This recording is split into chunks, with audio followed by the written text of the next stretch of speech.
Adult beverages are poured. The kids are asleep. Welcome to New Dad Gaming. It's a show about fatherhood, gaming, and new fathers figuring out their gaming lives.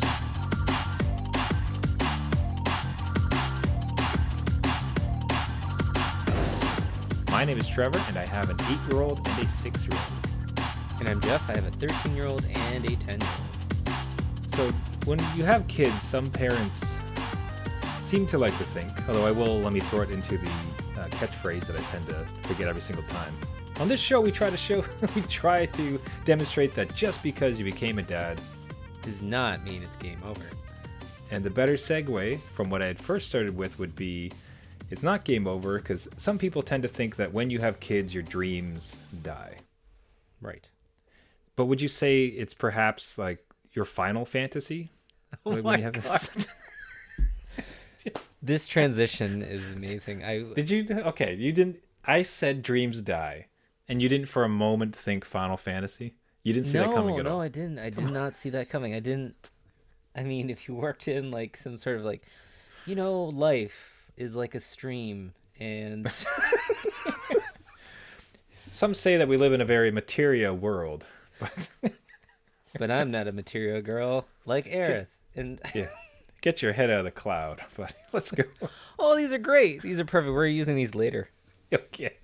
So, anyways, all of these dad puns aside, the place where we wanted to start off today is speaking about Final Fantasy VII Rebirth. Jeff got his hands on the demo. Been like, describe your excitement going into it, because you have been looking and prepping for this game for quite a while. Yeah, I have been. I've been watching all the trailers along the way, even though I shouldn't. And then, because, there's like, Square Enix tends to spoil a lot of stuff. And like, just to let everybody know, there was a state of play that preempted this demo. Do not watch the state of play, because it goes through the entire story. And if you know, but if you don't, like, you're seeing scenes that are like end game, right? Like, you're like, why are you showing me this? But yeah, I've been preparing for this for a while. I even let the family know. I'm like, listen, tonight I'm cooking dinner early. We're going to get done early. Everyone's going to go their separate ways. I have a state of play to watch, and then the demo is going to be released shortly after. Nice. I'm downloading that, and we're getting into it. So clear your schedules. Everybody, Dad's busy. I've done my duties. Everybody leave now. Yeah, that's it. Let me have my moment. So the demo comes down, you're right into it. How was it? Describe your experience finally getting a hold of Final Fantasy VII Rebirth.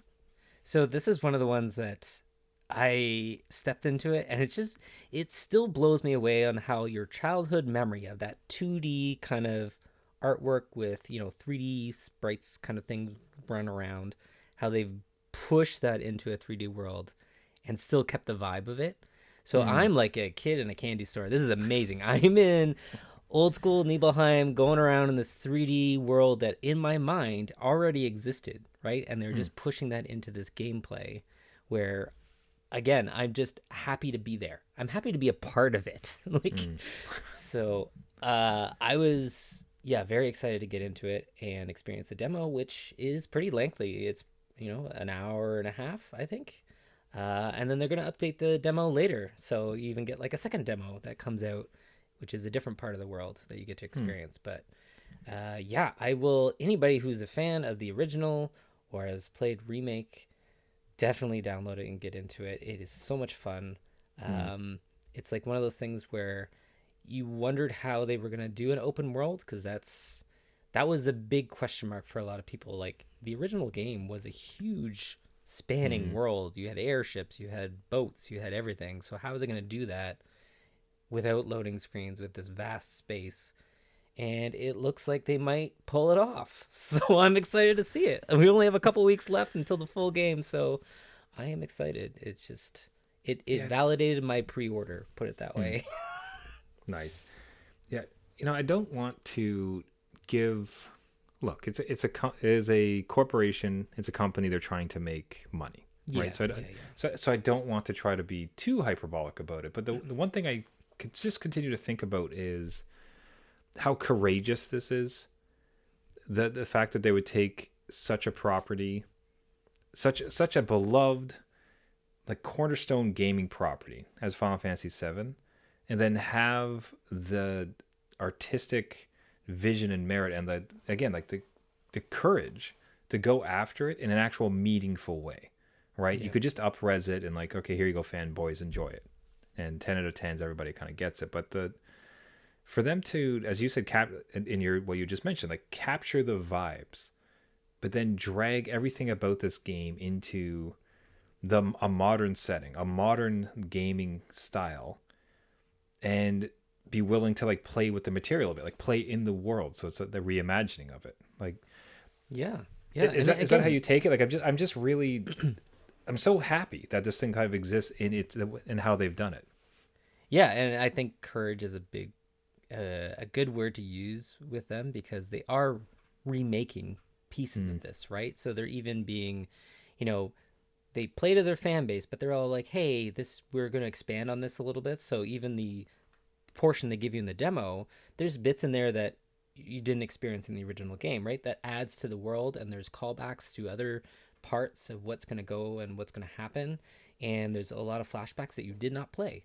So even just expanding upon it and being able to experience, like, hey, those are my childhood memories, but now they're actually, like, molding them a little bit like clay, and just I get to experience almost like it was new again, right? So that kind of just gave me that sense.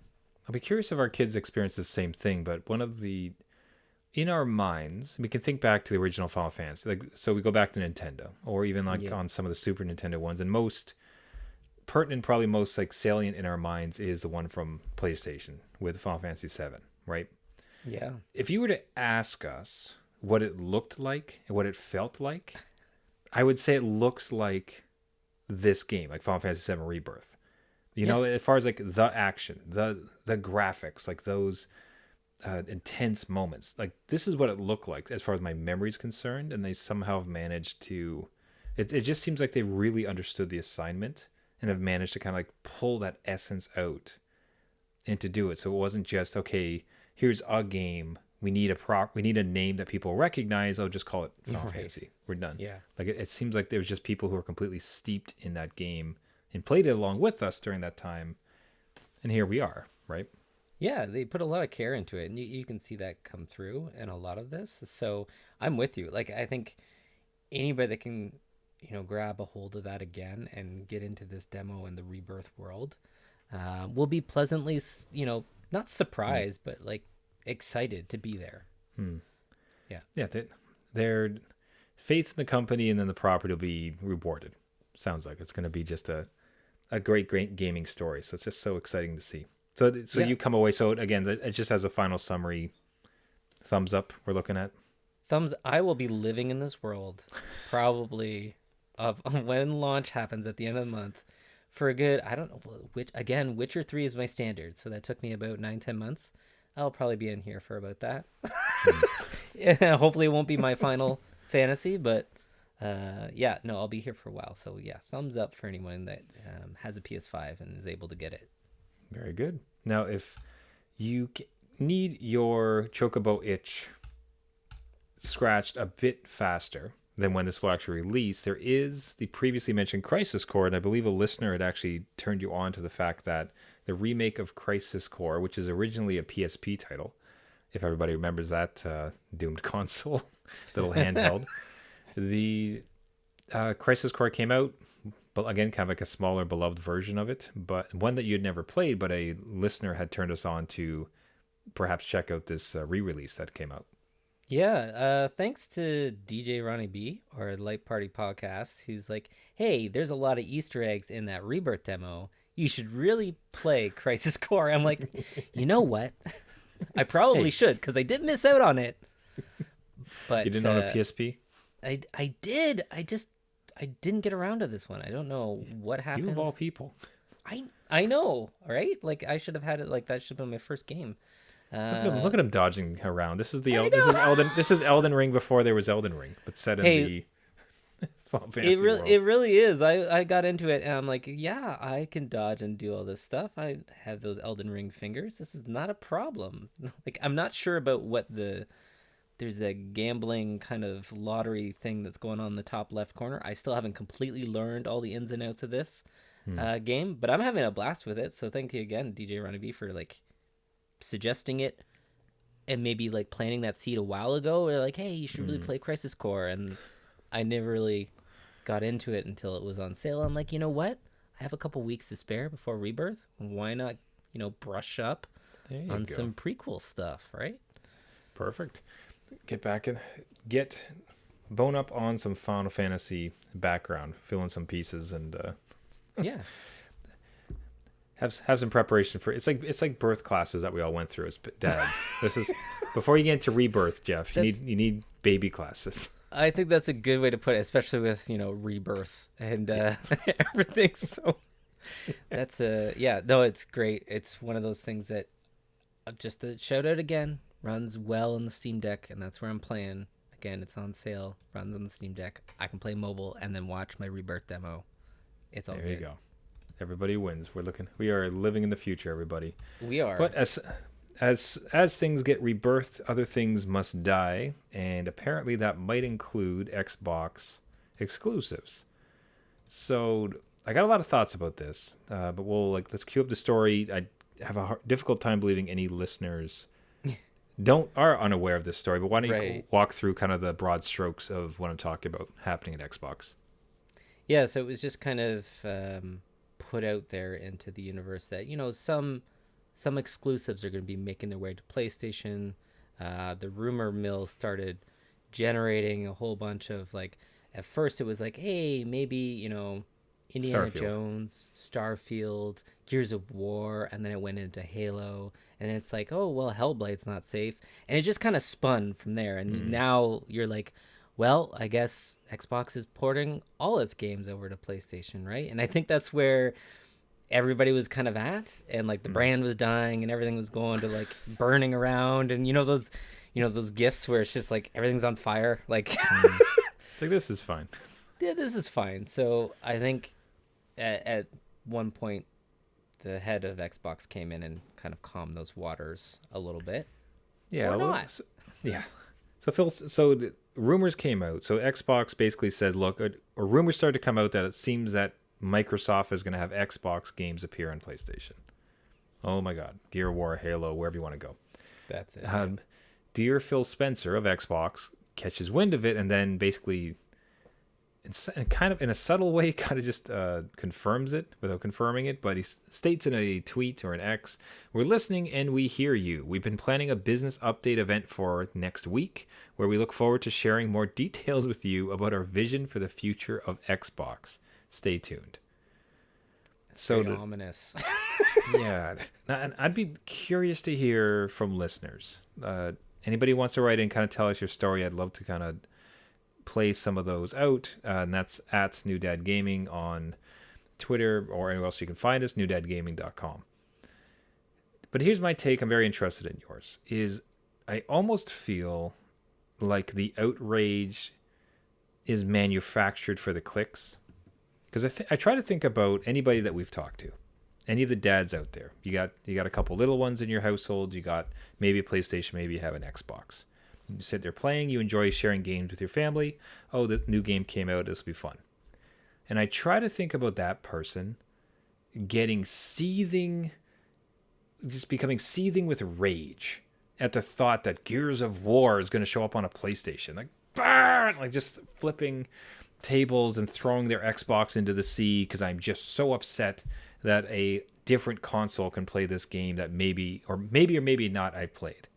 Hey, rage fellas, when's the last time you played Halo? When's the last time you played the Halo Infinite? Apparently it's not doing that great. As far as, you know what I mean? So I just feel like games media is super excited to report the story that Xbox fanboys are furious and they think it's the death of the company more than people who perhaps have an Xbox really give two cares about it. Mm-hmm. I don't know what's your perspective on it.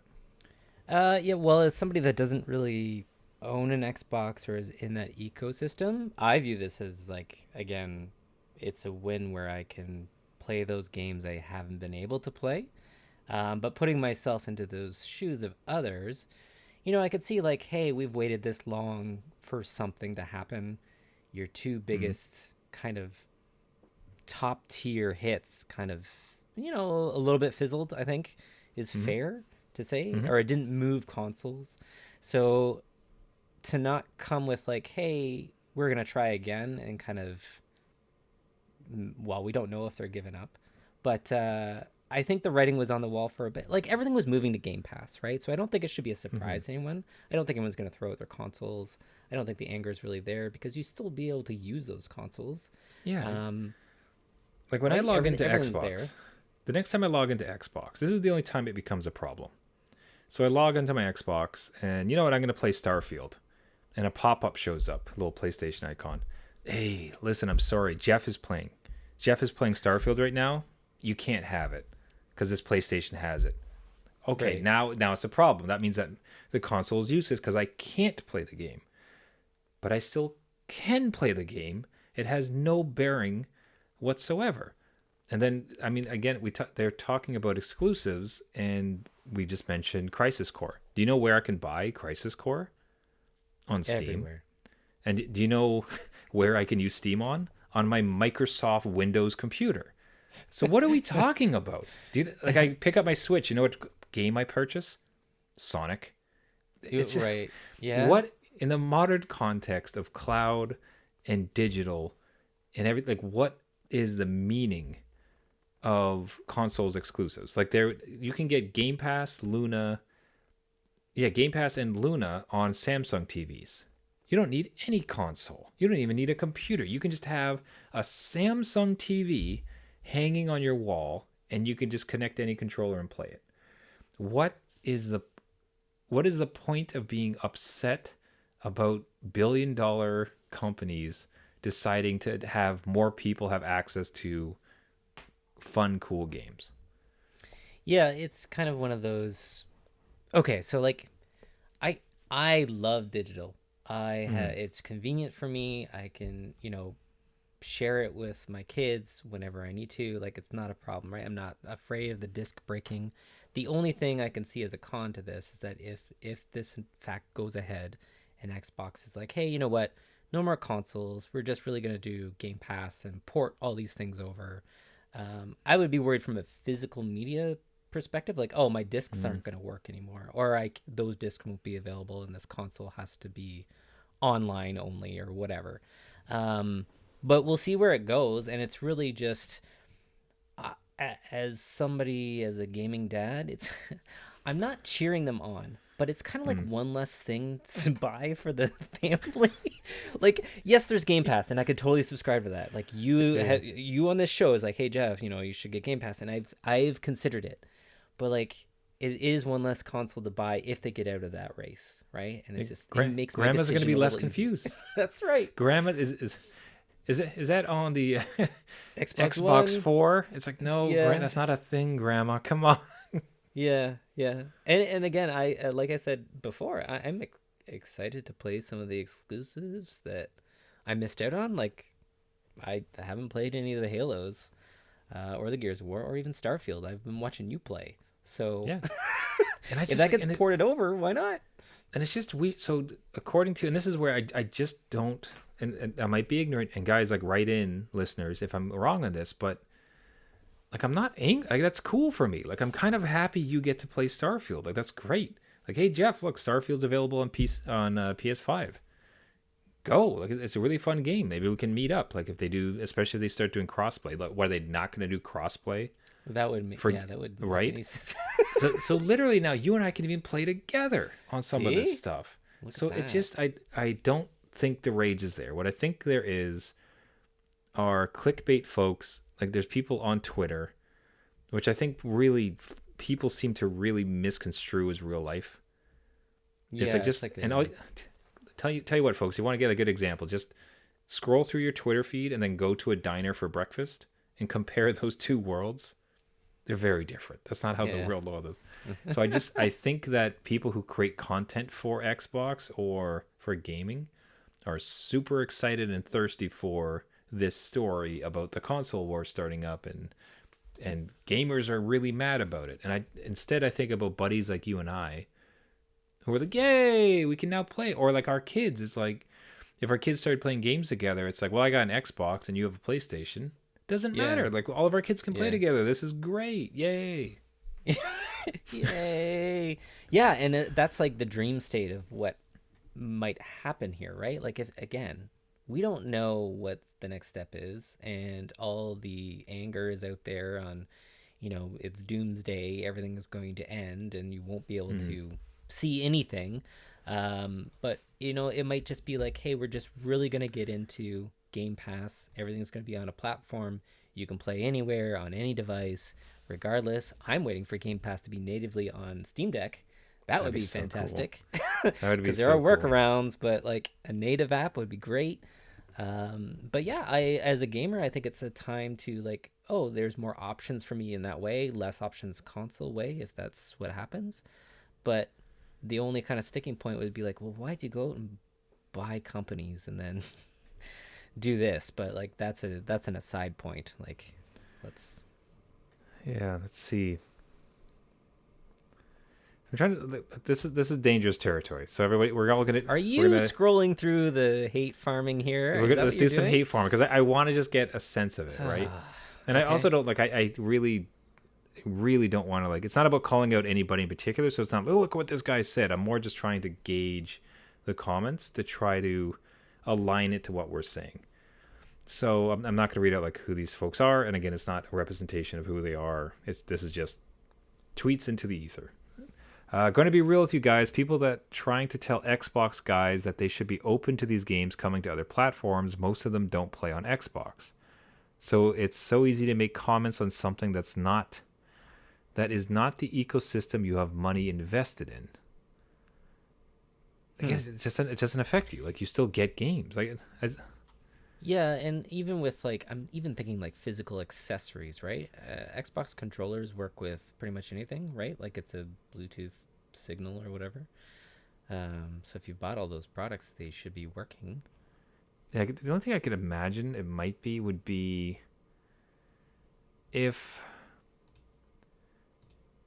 Like, it's a physical media, like right? If it's a PlayStation, if most of PlayStation games don't also come over, maybe. So now your Xbox is theoretically less. Okay, let's give the silly scenario, the silly big scenario. The silly scenario. Okay, all right. So every Xbox game that exists goes to PlayStation. Okay. So PlayStation folks get to have every single Xbox game that's ever existed. Right. Okay. But the Xbox folks do not get the PlayStation games. Like, it's not, you can't play Horizon Zero Dawn on an Xbox. Yep. I could appreciate that there's sort of an imbalance, because then it's like, why would you buy an Xbox? Because some of the games don't come over. You know what I mean? Like, right. I'd like to think maybe in that case, like, you can only get an Xbox Game Pass on an Xbox and not a PlayStation, but maybe. And so there at very least is like, oh, that kind of sounds like my console will not have every game. However, like, you're still not losing games, because like, you currently own an Xbox and there are no PlayStation. Yeah, I'll even discredit it. That's a pretty weak argument. That's still basically just saying, I'll feel better if other people have less things. That'll make me feel good. That's usually how these conversations go. Because like, it's still, because in the scenario I just laid out, every Xbox game's over, PlayStation games don't come over. Technically, I can play less games, but that's still true if the PlayStation people don't get the Xbox games, right?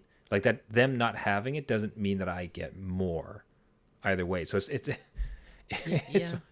okay. So I am not a sports guy, but I can see this as like two different teams, right? Mm-hmm. And you really like a player on one of the teams, and he gets traded to the other team.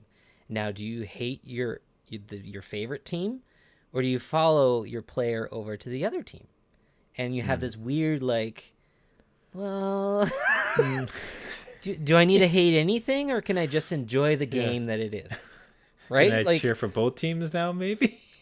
I don't know. Can I just enjoy the sport? Again, it's just one of those things where I think people pick sides. They have it in their, mantra of who they are, and their identity, and they've kind of looked at that a little too much for too long, or maybe they grew up with it and they have memories attached to it, and they don't want to see it go. Because I had a lot of friends that were into Sega, and Dreamcast was like, oh my god, this is amazing, Sega's going to be alive forever, and then it died, and they're like, well, my one friend just modded it and played everything, but a lot of friends were like, oh no, like that was a lot of money, and now I can't play the games I love, and what's going to happen, right? So we'll see where it goes. Again, I get it. Largely though, I just think that's always kind of bothered me too. It almost made even more sense as like if you invest in a platform, because there's a lot of games where if you went from PS4 to PS5, most of your PS4 games will play on the PS5. So if the Xbox ceases to exist, if there was any, like, you can't just move your purchases from the old to new. Now, you don't have to sell your old console necessarily. Like, it'll still stay there, right? You can keep it going. Yeah. But it can get messy, I guess, if people have like DLC and microtransactions like locked into a certain, game or area or whatever, and that doesn't come over nicely if things cease to exist. But we're not there yet, and I think a lot of people are jumping, and Microsoft's a $1 trillion company, I think, or very close to. Yeah. So they're gonna do what they want to make money, and I don't say they're not saying goodbye to this. They just spend a lot of money on a lot of gaming companies, so they want to make like more money. The thought that like Starfield, like I do not enjoy Starfield less. I would not enjoy Starfield less if it was on PlayStation, and in fact, I'd be kind of excited because if you could pick it up and you could have it, like that'd be great. I can't wait to talk to you about Starfield, and maybe we can meet up. We can do some like space together. It's gonna be fantastic. So I don't feel that anybody reasonable, and especially like of our age, like gaming dads who have been through silly console wars before between rich companies that don't, just trying to make money off of us anyways. I just can't see reasonable people caring that much about it. If anything, I think it's kind of great. More games for people, more places. Play games, guys. This is gonna be great.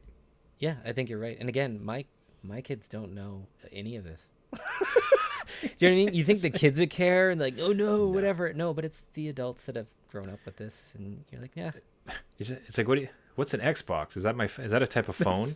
Is that in Roblox? Where? How do I get it on my iPhone? Yeah. Well, you can't. It's like, well, what do I care? What's the point of this? Why are we having this conversation? Yeah, basically. It's like right. Yeah, These little boxes are kind of a very archaic thing that's dying soon.